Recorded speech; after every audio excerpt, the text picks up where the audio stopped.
En rapport avec la levée des immunités, il y a deux procédures. Premièrement, lorsque l'Assemblée est à session, c'est à ce moment-là qu'on convoque une session où le ministère public vient soutenir son réquisitoire. Et à plénière, il doit se passer, le débat se déroule. C'est la première procédure lorsque l'Assemblée est à session.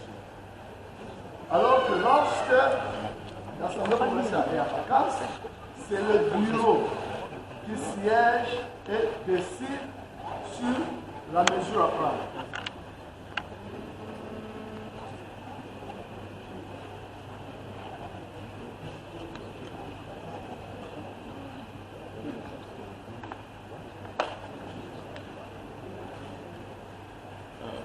S'il vous plaît, il y a la cause RA 700.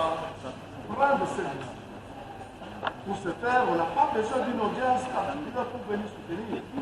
Dès lors que le bureau a pris une décision, laquelle décision nous a été notifiée, ou qui ordonne de poursuites contre le prévenu, cela comme conséquence que le prévenu est mis à la disposition de la justice pour qu'il réponde des faits du reproché. Alors, s'ils estiment qu'il y a une autre décision contraire ou que leur client a recouvert ses immunités, mais là, quand nous présenter l'acte, Monsieur le Président, parce que la décision qui gît au dossier, c'est celle qui met le prévenu à la disposition de la justice. Cela voudrait dire qu'on a levé ses immunités. Si le prévenu ou le conseil estime qu'il y a une autre, ou que l'autorité qui a pris cette décision a pris une autre contraire, ou a rapporté ce genre, ils n'ont qu'à nous présenter la décision. Dans les cas contraires, nous pensons que ce n'est que pure distraction, nous pensons que le prévenu est à la disposition de la justice et il doit pouvoir répondre aux faits qui sont reprochés. Ça, c'est sur les médias, sur Top Congo. Le président de l'Assemblée provinciale, ça devait être un mardi 10 septembre. Alors que la décision est prise depuis le 6. Un mardi 10 septembre, j'apprends par Top Congo que mes immunités sont venues. Le recours qui a été introduit, on va vous en donner copie, ce recours, nous l'avons rédigé sur base de déclarations du président de l'Assemblée provinciale à Top Congo, sur base de ces déclarations. Monsieur le Président, voici les recours. Nous avons attendu, nous avons observé les 8 jours francs. Nous sommes rendus compte que le bureau de l'Assemblée provinciale n'a pas réagi. Après avoir constaté qu'il était au clos, nous lui avons notifié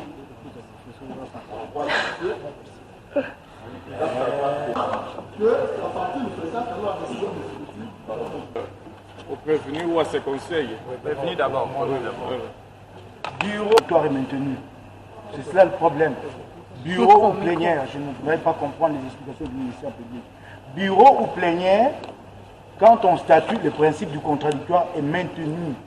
Certes, pendant les vacances, le bureau peut d'office se saisir de la question, mais en contradictoire. Ça ne devient pas unilatéral quand c'est le bureau et contradictoire quand c'est la plénière. Ça, c'est de 1. De 2.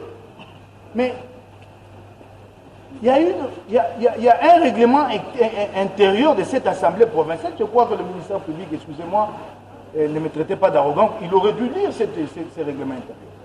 Il y a des dispositions là-dedans. Apparemment, il n'a pas lu ça. Il est dit que toute décision qui laisse les députés à droit de formuler un recours, il est dit là-dedans. 118. Il s'est empressé de me prendre. Mais il n'a pas lu le règlement intérieur. 118. Et lorsque le député formule son recours, le bureau a 8 jours pour répondre au député. J'étais en prison en train de compter les 8 jours les plus longs de ma vie. S'il vous plaît, lorsque vous parlez, vous vous adressez à la cour. Oui, j'étais en train de compter les 8 jours les plus longs de ma vie. Il est là. Ils sont là, mes avocats. J'ai compté le premier jour, le deuxième, le troisième, le quatrième, 8 jours francs. Moi, je ne savais même pas ce que signifiait 8 jours francs. Je ne suis pas juriste. Nous sommes arrivés au 8e jour. Au 9e jour, j'ai demandé à mon avocat d'écrire à l'Assemblée par voie de huissier de justice. Ces documents-là, quand on le compare au règlement intérieur, ne s'agit-il pas d'une décision? Ces documents, nous écrivons au bureau pour constater, d'ailleurs je vous dis, peut-être que lui n'est pas au courant, aussitôt après avoir, je vous ai dit qu'il ne m'a jamais notifié, le président du bureau de l'Assemblée provinciale de Kinshasa, aussitôt que la décision a été prise, il est parti. Et je ne sais pas est-ce qu'il est déjà revenu. Il n'est jamais revenu. J'apprends qu'il revient, je ne sais pas aujourd'hui. Il n'est jamais revenu, sachant qu'il avait pris sa décision en toute illégalité. Et des États-Unis, je vous donne encore un élément, vous allez remarquer. Remarquez que la réponse au recours sur la première sanction contre ma personne, c'est le vice-président qui avait répondu avec sa signature. Le Godin, pour le président de l'Assemblée provinciale, comme à ses habitudes, après avoir pris cette sanction contre ma personne, est parti. Mais cette fois-là, au moins, il a pris la précaution de me répondre par le vice-président. C'est le vice-président, Francis Chibalaba, qui me répond sur la première sanction. Cette fois-ci, sachant qu'il était dans l'illégalité totale. Et d'ailleurs, je vous en prie, demandez au ministère public si tous les bureaux étaient réunis. Demandez-le lui. Est-ce que les bureaux étaient réunis dans son ensemble? Non, non, c'est une procédure. C'est une procédure. Oui, je reviens à vous. Posez-lui la question si les bureaux, tous les bureaux étaient présents. Les 5 membres du bureau, ils n'étaient pas là. La preuve dans la décision. Il y a une disposition du règlement intérieur ici qui dit que quand il s'agit d'une décision du bureau, cela doit être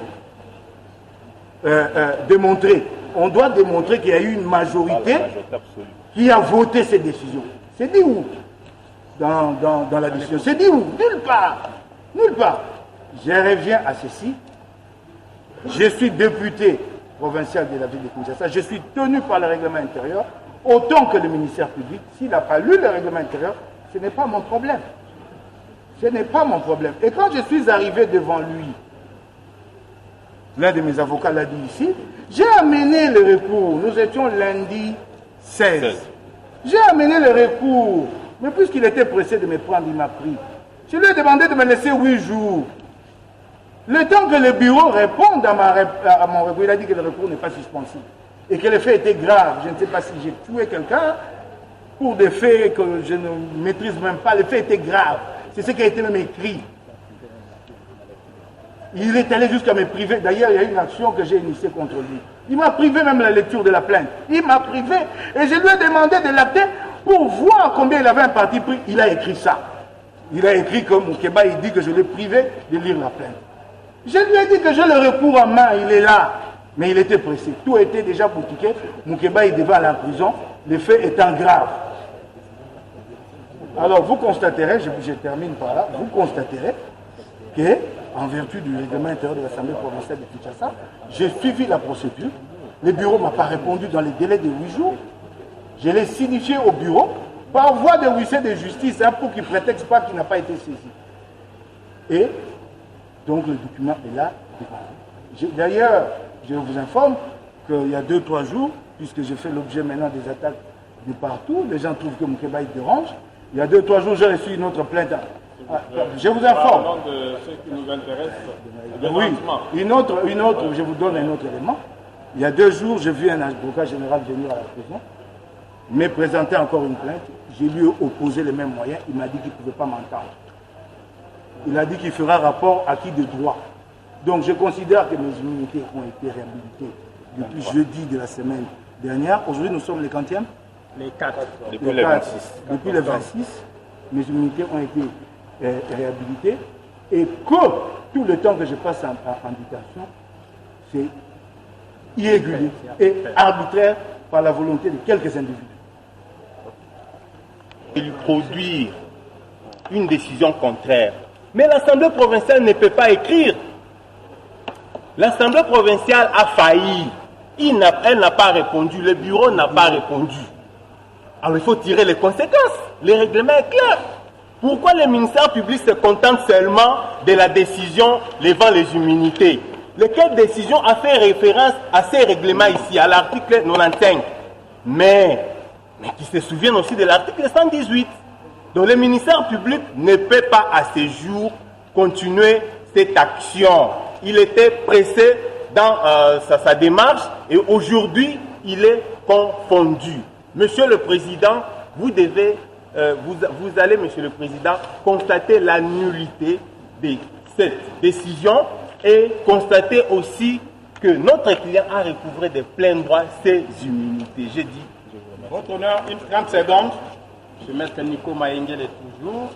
Vous constaterez que dans la réponse du ministère public, le ministère public qui est le garant de la loi, mais aussi de la Constitution, puisqu'il y a des règles pénales qui sont établies dans la Constitution. Il a intérêt à observer toutes ces règles, mais vous constaterez, votre honneur, après que la procédure engagée par le ministère public ait été déclarée nulle et de nul effet, et qui remis notre client dans ses droits, c'est-à-dire dans sa liberté de mouvement d'aller et de retour, puisque la Constitution vous le demande, la liberté étant la règle, la détention étant l'exception, vous constaterez que votre honneur, quand le ministère public vous dit qu'on vous prouve, ça veut tout simplement dire que, au-delà de pièces produites, la meilleure preuve, c'est la Constitution, c'est le règlement intérieur. Il y a ce qu'on appelle la constatation. Quand la Cour constate que tel acte est nul, la Cour en tire tous les effets juridiques. Ici, le ministère public vous dit que l'honorable Mike n'avait pas été entendu ou déféré après que la décision ait été définitive. Mais il a reconnu la décision provisoire. Le caractère provisoire de la décision portant levée des immunités trouve son fondement dans le règlement intérieur. On vous dit, après levée, on observe les délais de recours. Quand les recours, le délai est épuisé, la décision devient définitive. Et le professeur Louzolo a écrit là-dessus, il parle de l'autorisation provisoire de poursuite. Le ministère, c'est l'article, je vais arriver là, votre honneur. Mais ce qui me préoccupe ici, votre honneur, vous êtes tenus, nous sommes tous tenus à un procès équitable. Et l'article 61 lit le ministère public, lit la Cour. Lorsque la Constitution proclame les caractères non violables du droit des recours et du droit de la défense. C'est l'article 61. La Constitution vous dit, votre honneur, en aucun cas, et même lorsque l'état de siège ou l'état d'urgence aura été proclamé, votre honneur, conformément aux articles 85 et 86 de la présente Constitution, il ne peut être dérogé. C'est impératif. Il ne peut être dérogé aux droits et principes fondamentaux énumérés ci-après. Au point 5, les droits de la défense et les droits des recours. Cet article clôt les débats et pousse la Cour à constater qu'il y a une violation des droits des recours par le ministère public qui s'est empressé à arrêter alors que les délais couraient. Il y a une violation du droit de la défense puisque l'honorable Mike n'avait pas pris connaissance des faits mis à sa charge devant le ministère public. Il a sollicité la lecture de la plainte in extenso. C'est comme si l'honorable Mike ne sait ni lire ni écrire. Mais on lui dit, tu sais, on te poursuit pour avoir appelé X-Man. On va entrer dans les faits. Ça n'existe pas en droit pénal. Cette histoire man ou infraction, ça n'existe pas puisque le droit pénal étant des strictes interprétations. Je ferme cette parenthèse. Vous constatez qu'en vertu de l'article 61, les droits des recours ayant été violés, et la Constitution vous impose une attitude à observer. C'est la levée de la détention préventive en faveur de notre client, sa relaxation, la suspension des poursuites, et aussi, nous allons, nous à notre niveau, tirer toutes les conséquences des droits. Nous avons dit. Merci, Monsieur le Président. Juste un petit élément que nous voulons ajouter. C'est par rapport à la violation que fait objet le ministère public, Monsieur le Président. L'article 66 de la loi 013 dit ceci, Monsieur le Président. Le ministère public surveille l'exécution des actes législatifs, des actes réglementaires et des décisions de justice. Nous nous limitons que là, Monsieur le Président. faire parler de vous. Confiez-nous votre image et laissez-nous la transformer en une identité forte grâce à un accompagnement sur mesure et un suivi personnalisé. De la communication institutionnelle au marketing politique et commercial, Eshima Magazine apporte des solutions de communication à tout type d'entreprise, institution ou personnalité. Notre parfaite connaissance des outils de l'information et de la communication, mais aussi notre expertise, sont des atouts pour vous conseiller en proposant des solutions efficaces afin de rendre votre communication adaptée, maîtrisée, attractive et persuasive. Tout un champ des stratégies de communication. Magazine congolais d'information générale, Eshima Magazine bat au rythme de l'actualité. Impartial, documenté, instructif, Eshima au cœur de l'info. Communiquer de manière impactante nous exige une analyse approfondie de besoins, des objectifs et des cibles. Eshima Magazine assure l'intégralité de la promotion de vos projets, de leur conception à leur réalisation. Conseil en stratégie de communication et publicité, désir de partager, ambition de convaincre. Faites-nous confiance. Nos méthodes de travail, notre rigueur, ainsi que nos compétences comme identité de support des communications font de nous le magazine de référence. Retrouvez Eshima Magazine au 4012 avenue Ouya dans la commune de Kintambo à 2 minutes de magasin. Contact eshima-magazine@hotmail.com. Téléphone +243 85 11 34 444. Eshima Magazine, un nouveau standard d'information.